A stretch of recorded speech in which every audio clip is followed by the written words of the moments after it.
Tag-init ngayon ka-promdi kasi kaya yung ibang halaman ko kinukumpres ko dito dahil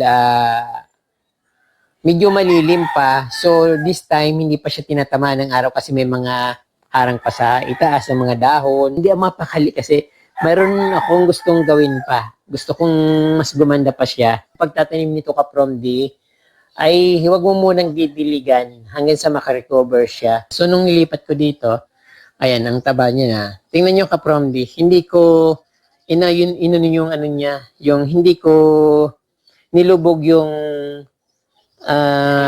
katawan.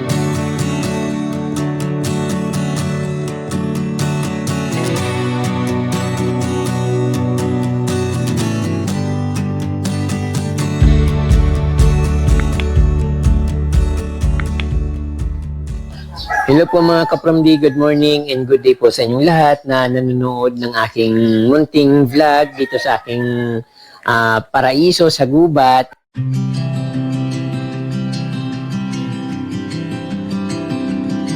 Ito ka-promdi gusto kong ipakita sa inyo kasi halos araw-araw ako nandito sa aking mini garden na ito na ginawa. So, but ini-invite ko muna kayo na mag-subscribe sa aking YouTube channel para updated po kayo sa aking mga bagong post na videos. Dahil araw-araw po ako nag-gardening at syempre medyo matagal na rin akong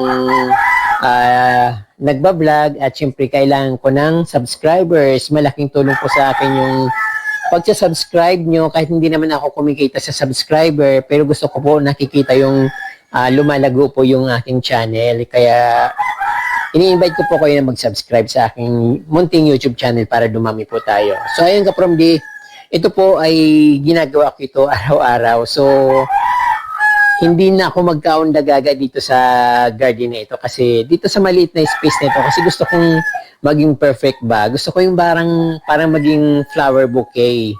So, paulit-ulit itong ginagawa pero syempre gusto ko ipakita ko sa inyo kung anong outcome ng aking araw-araw na paggagawa dito sa aking munting island na ito sa aking loob ng aking bakuran. Ayan po. So yung mga ano ko dahil tag-init ngayon ka-promdi kasi kaya yung ibang halaman ko kinukumpres ko dito dahil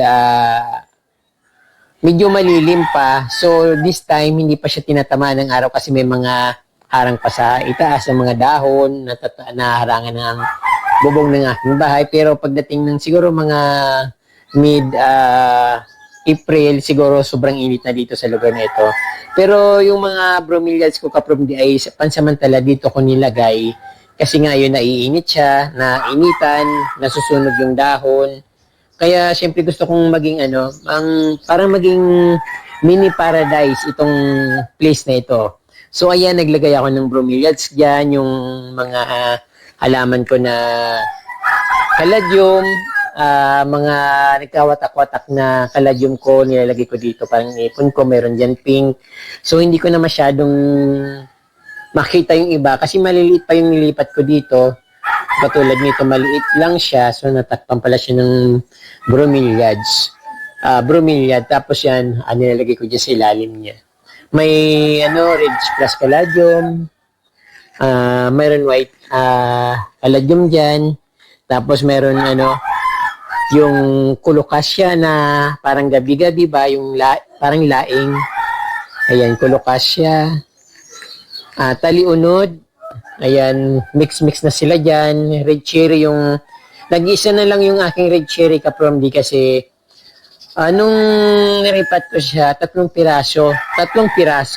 So, ang nangyari, parang namatay, hindi na tumubo yung mga ibang halaman. Ano yata tong dahon na ito, nasisira yata eh. Parang nasusuffocate siya, tapos meron kasi agad na talbos, parang may sakit, ano ba yan? Alagang-alaga ko pa naman ito. So, ayan, nag-isa na lang aking red cherry. Dapat na dumami na siya kasi naging 3 na yan dahil pinuputol ko. So, ang nangyari, kinain ng uod yung dahon, naubos. Kaya sabi ko, ilipat ko ng ibang lalagyan. So, nabulok siya. Bawal pala siya, parang ayaw niya nang palaging nababasa. Tapos yung aking hybrid na Prince of Orange, ayan, bumubuka na yung dahon niya. So, maganda siya. At ito na lang din yung Prince of Orange ko kasi ninanako yung mga halaman ko dito pag umaalis ako. Din yung Milaloni ko, nilagay ko na rin dito kasi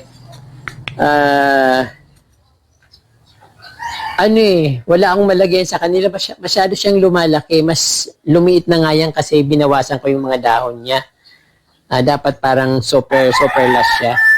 Nasasayang din kasi ako na kung saan ko iligay, dapat iniingatan ko rin siya. Kasi mahal din itong melon na ito.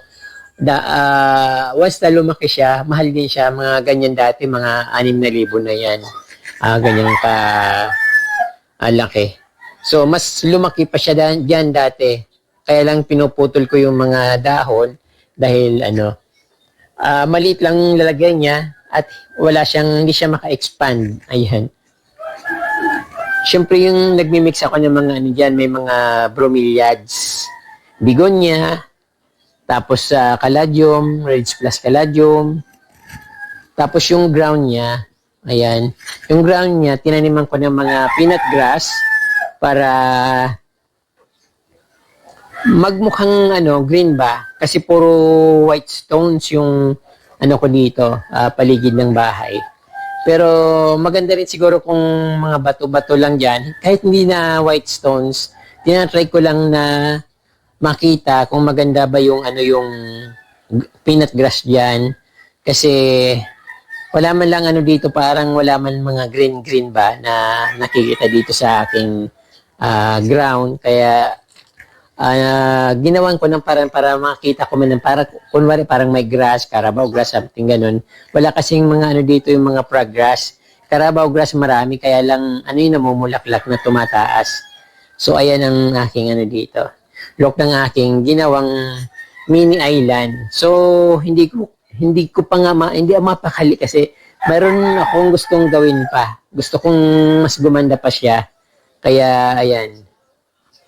So, parang okay naman siya na ilagay ko yung dyan, Prince of Orange, yung Milaloni, saka yung bromeliads. Kukunti lang yung variety ng aking bromeliads, parang 3 variety lang. Pero ito yung mas maganda. So, naparami ko na ito. Kaya lang every time na umaalis ako, pagdating ko parang isa na lang natitira. Hindi ko alam kung sinong tumitira ng mga halaman ko dito. So, pinapabantayan ko naman sa ate ko. Kaya, ayun, nagkaroon na ako ng gate dito, ng bakuran. Pero, siyempre open pa rin dito sa likod. Ayan.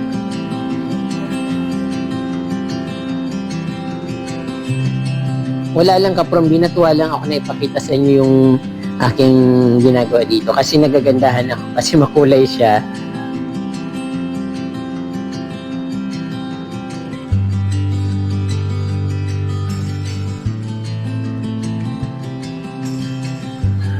Ayan, para lang ako nasa beach. Yan, dream ko kasi kaprom din magkaroon ng house malapit sa tabing dagat. Yung gusto ko yung maliwalas. Yung maliwalas tingnan. So, ayan po. Dito lang ito sa aking backyard. At ito nga kaprom di pala. Itong gusto kong alisin dito kasi itong anthurium na ito, gusto kong ilagay diyan sa bandang gitna kasi para hindi siya balance. That time kasi nung hindi ko pa naman ito ginagawa. Kung saan-saan ko lang tinatanim yung mga halaman ko kaya nagkakaganyan. Parang magulo. Wala siyang direction.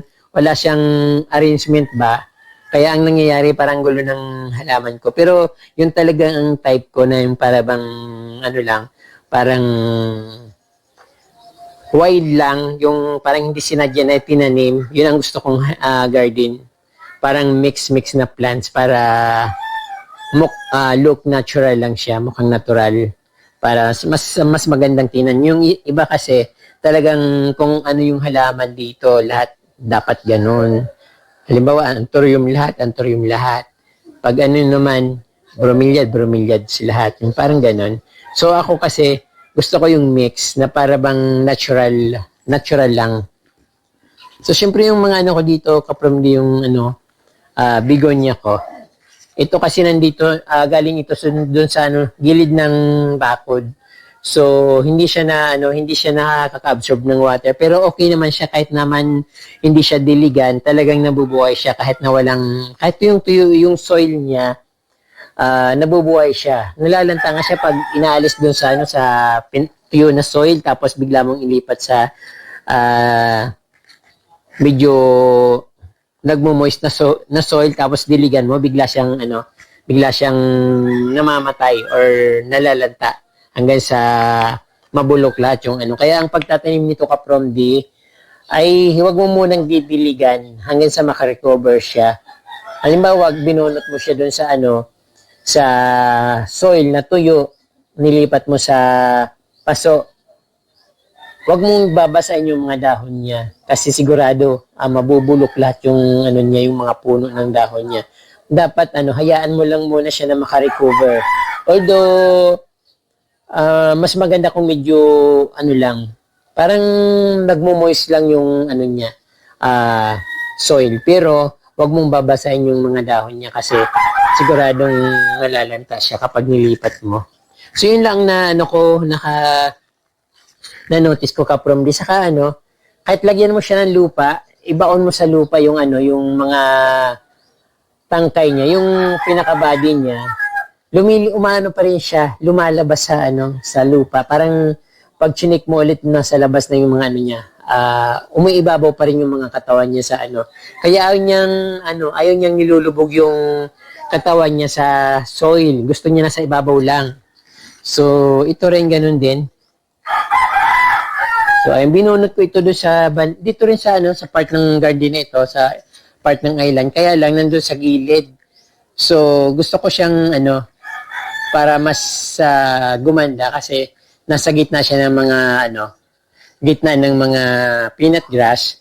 So, ang nangyayari parang hindi ko siya maalagaan at ang pait-pait niya. So, nung nilipat ko dito, ayan, ang taba niya na. Tingnan nyo ka-from D, hindi ko yung hindi ko nilubog yung katawan na kinuha ko dito sa garden. So, ko lang siya, hinayaan ko lang na yung lupa doon. So, basta siya, open lang. Tapos kakadilig ko, nung dinidiligan ko, pupunta yung lupa doon. Pero ibabaw din yan. Ayun umiibabaw na yung mga katawan niya sa lupa. So, ayaw niyang ilibing. Ayaw niyang isagad yung katawan niya doon sa ilalim. So, ayan po ka-from dito. Gusto ko lang po itong ipakita sa inyo. Yung ginawa ko ditong mini island. Kahit nasa liblib na lugar na hindi naman nakikita ng iba. So, gusto ko siyempre, maganda naman yung lugar dito na gusto ko yung presentable. Kahit na nasa bukid, kahit hindi maganda yung bahay ko, gusto ko pa rin na maganda yung garden ko sa labas. So, ayan po. Maraming pong salamat sa inyong panunood at huwag niyong kalimutan mag-subscribe at pindutin po yung notification bell para updated po kayo sa aking mga bagong post na videos.